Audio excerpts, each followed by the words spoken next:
கூட்டத்தின் நடுவில் தோன்றுகிறார். ஐயோ,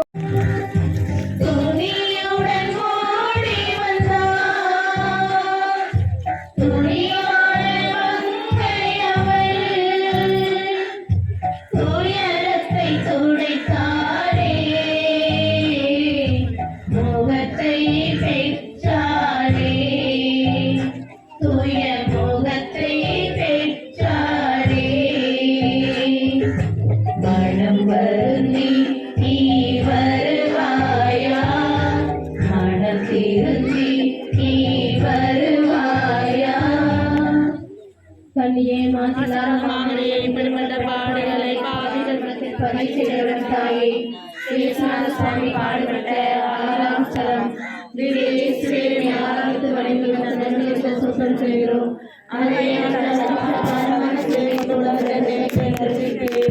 ஆறாம் நிலை இயேசுவின் முகத்தை வெரோனிகா சொல்கிறார். அடுப்பில் திறக்கும் பெண்களுக்கு படிப்பதற்கு நாம் இன்றும் பேசுகிறோம். ஆனால் 2000 நான்காம் நிலை இயேசு தம் தாயை சந்திக்கிறார். தாயும் மகளும் சந்திக்கின்றனர்.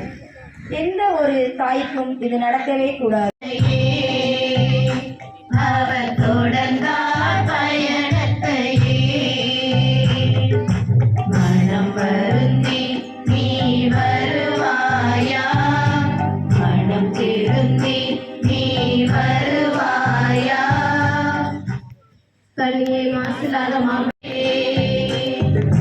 மனம் வருந்தி நீ வருவாயா, மனம் திருந்தி நீ வருவாயா.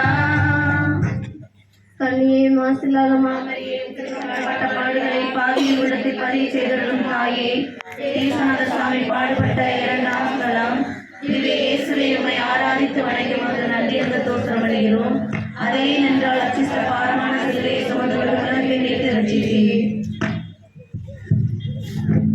2ஆம் நிலை இயேசுவின் தோள்களில் சிலுவை சுமத்தப்படுகிறது.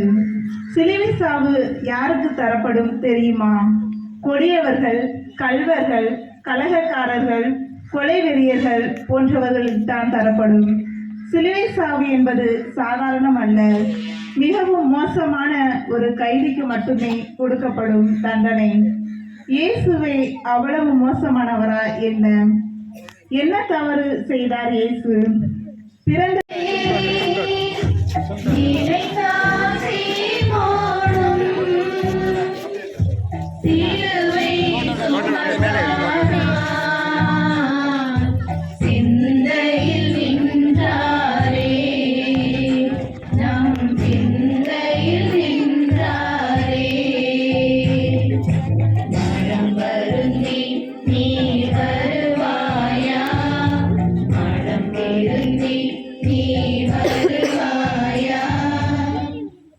கண்ணியே மாசிலாத மாமரியே திருமணப்பட்ட பாடுகளை பாவியில் உள்ளத்தில் பதிவு செய்தவன் தாயே இயேசுநாத சுவாமி பாடுபட்ட 5ஆம் ஸ்தலம் இயேசுவை ஆராதித்து